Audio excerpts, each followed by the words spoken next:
Boa tarde, pessoal. Professor Steverson mais uma vez, mais uma aula. Nosso encontro, não coloquei ali, né? Mas é o nosso encontro número 4. Encontro número 4, aula 10, 11, 12, de 60 que nós vamos ter. Falta apenas 48, tá acabando, né? Para quem acha que começou poucos dias e não vai ter muita coisa, mas tá acabando, tá quase a metade já. Vamos lá então, pessoal. Nosso primeiro quadro de informações, que vai ser a primeira parte do vídeo.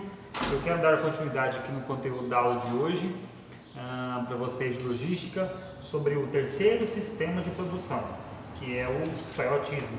Só fazendo os lembretes das aulas passadas, né? Nós falamos sobre... nós estamos falando, aliás, sobre os 4 sistemas de produção que aconteceu logo após a Segunda Guerra Mundial, que revolucionou o mundo todo. E para nós compreendermos um pouco de administração, nós temos que compreender essas 4 evoluções que mudou toda a ideia de se enxergar as coisas e de se administrar, tá certo? Então vamos lá, vamos à mão à massa. Eu sei que é difícil às vezes compreender a leitura, porque a imagem não é profissional, nem um quadro, então por isso que eu sempre pauto em ler também o que está escrito, beleza? Então aqui são tópicos, só lembrando que eu gostaria que vocês dessem espaço, pulassem uma linha, né, para dar espaço de colocar observação, enfim. Aqui o meu espaço é pequenininho, mas o de vocês aí não, né? Vamos lá então. Esse sistema aqui, que foi o terceiro, lembrando que nós já falamos sobre o Taylorismo, o Fordismo e agora sobre o Toyotismo, tá? Quais são as premissas do Taylorismo? Especialização de mão de obra, a criação do cargo de gerente, criação de setores. Aí Ford, na realidade Ford não tem nem como comentar porque é muita coisa, né? Gastamos uma aula inteira para falar só sobre Ford. E agora nós vamos falar sobre o Toyotismo, que a principal característica é o just-in-time, tá? Vamos lá. O sistema Toyotismo, ele foi um sistema implementado no Japão, ok? Enquanto o Fordismo foi nos Estados Unidos, mas o Taylorismo, o Toyotismo no Japão. E o próximo que ainda vai, que é o Volvismo, que é o último, ele foi na Suécia. Mas vamos lá. Em 1940, o Japão estava em baixa na economia. Hoje, o Japão é um país de primeiro mundo.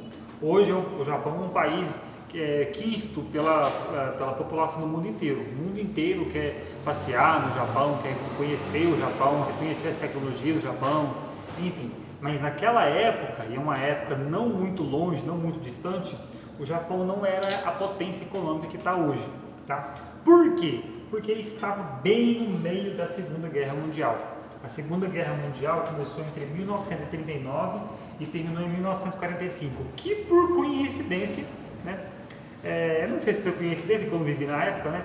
Ou se foi coincidência ou foi de propósito, mas tanto iniciou e finalizou no dia 2 de setembro. Dia 2 de setembro de 39 começou a Segunda Guerra Mundial e terminou no dia 2 de setembro de 45. Durou 6 anos de guerra, hein? Pensa! E muitas coisas aconteceram, conforme vocês sabem aí nos livros de história, né? Conforme nós aprendemos no ensino médio. Beleza. Então, no meio dessa guerra, todo mundo sabe da história de Hiroshima e Nagasaki, as bombas e tal, né? O navio que espantava o Japão, que espantava os Estados Unidos, o navio bomba, etc. Né? Muita teoria, contexto histórico na época do Japão.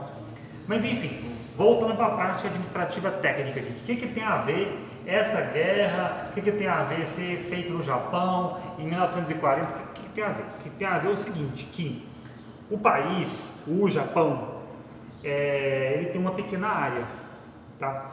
Pequena área territorial, espaço, terra, tá? Porque ele é cercado de oceanos todos os lados, igual o Brasil. Só que o Brasil, metade do Brasil é cercado por litoral, outra metade por outros países. Mas o que eu quero dizer é que o Japão em si, ele é só litoral, só água, fora, os 4 cantos, não tem como expandir. A área dele é aquilo e pronto, acabou. Só para vocês terem uma ideia do que eu estou dizendo de tamanho territorial, o estado de Goiás tem 340.086 quilômetros quadrados, certo? Que é aquele desenho do mapa que a gente vê do estado de Goiás. O Japão tem 377.915 quilômetros quadrados. Se a gente fazer uma continha bem próxima aqui, ó, a diferença vai dar 36 mil quilômetros quadrados, mais ou menos, né? a diferença aqui, ó, dá 11% menor. Goiás, ele é 11% menor do que o Japão. Mas é quase irrelevante. Se vocês verem o tamanhozinho do estado do Japão e o tamanhozinho certinho do estado do Goiás, o país do Japão e o estado do Goiás, vocês vão perceber que é quase imperceptível essa diferença aqui, ó. Mas Goiás é um pouco menor. Mesmo que se nós somássemos o DF, que é o quadradinho lá, o DF ele é 5.802 km², né? Mesmo assim não daria 345.888 km² daria, né? Mesmo assim ainda daria uma diferençazinha. Mas o que eu quero dizer quanto a isso, não precisa atentar esses detalhes não. O que eu quero dizer é que praticamente é do mesmo tamanho. O estado de Goiás com um país chamado Japão. E aí é onde que moram as grandes diferenças. As grandes diferenças começam a nascer aí. Por quê? A população de Goiás, em 2019, no último censo, foi de 6.523 milhões. 6.523.000 pessoas. Certo? Aqui na realidade eu não preciso colocar esses 600 aqui, eu estou falando da casa de milhares, só milhões e milhares. Milhões e milhares, não estou colocando unidades.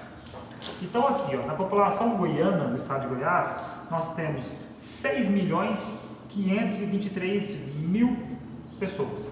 Claro que esse número não está atualizado porque foi no ano passado, todo dia nasce gente e morre gente.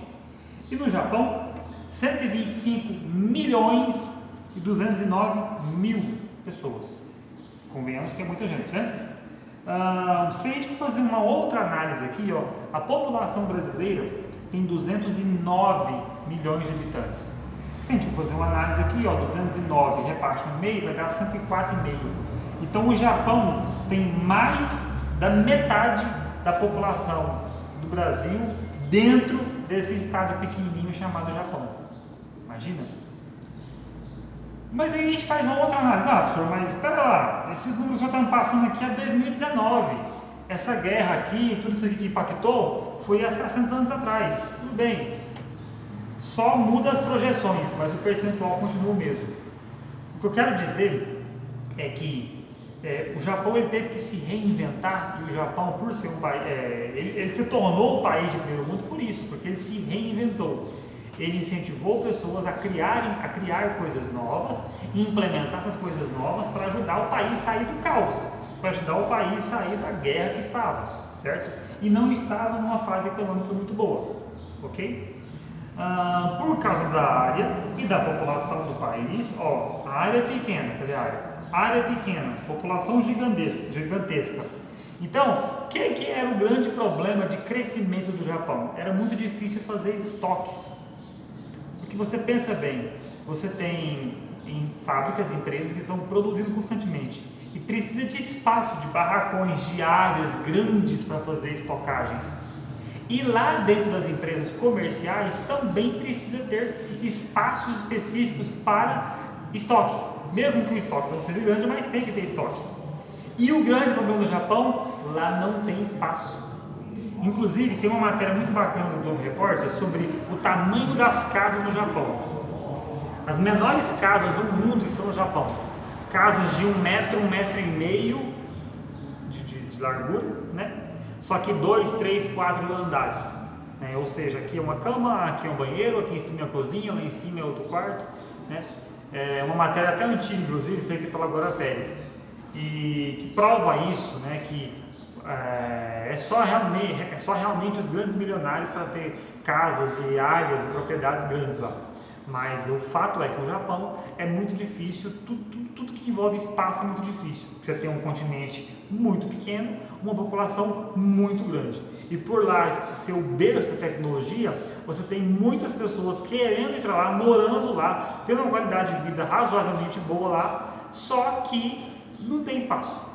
Né? Por isso que muitos de outros países optam em ir, trabalhar, viver, conhecer, enfim, extrair de lá o que quer, depois volta para o seu lugar de origem. Né? Vou dar um exemplo da minha casa. A minha casa aqui é um terreno que tem 10 metros por 25. Esse espaço que eu tenho na minha casa, aqui mesmo no Brasil, daria para construir 3 casas aqui em Cinderela. Eu tenho um espaço muito grande aqui na minha casa, de terreno, de varanda aqui, de terreno no fundo lá, né? No Japão, essa mesma área que eu tenho aqui, ó, seria um condomínio para morar 50 pessoas. Imagina? Então essa é a realidade que o Japão teve que se reinventar. Continuando, mas aí eu quero que vocês gravam essa primeira parte aqui. Eu quero que vocês gravem o seguinte: que o Japão implementou um sistema novo. Essa implementação aconteceu, não foi no momento bom, foi no momento ruim da economia. Aconteceu dentro do meio, no meio da Guerra Mundial. A área é pequena, a população é grande e as empresas não poderiam parar. Essas são as informações que eu quero passar para vocês, tá? E esse sistema produtivo, que é o teotismo, introduz no mercado um famoso just-in-time. Nome chique, né? O que é esse just-in-time aqui? Eu vou explicar na segunda parte do vídeo, tá bom? Pessoal, eu observo o caderno de vocês, eu gostaria que vocês não se atentassem em copiar apenas o que está escrito.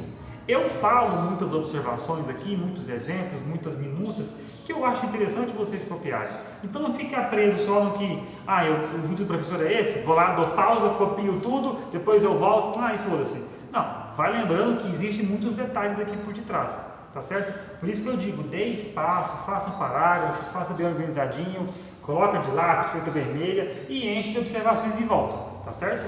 Nós estamos à distância nas aulas, mas o conteúdo ele é de forma sequente e o objetivo é atender vocês aí, é vocês aprenderem, a ter o conhecimento de vocês aí, tá certo? Então, de finalizar esse primeiro vídeo, nós vamos para o nosso segundo, beleza?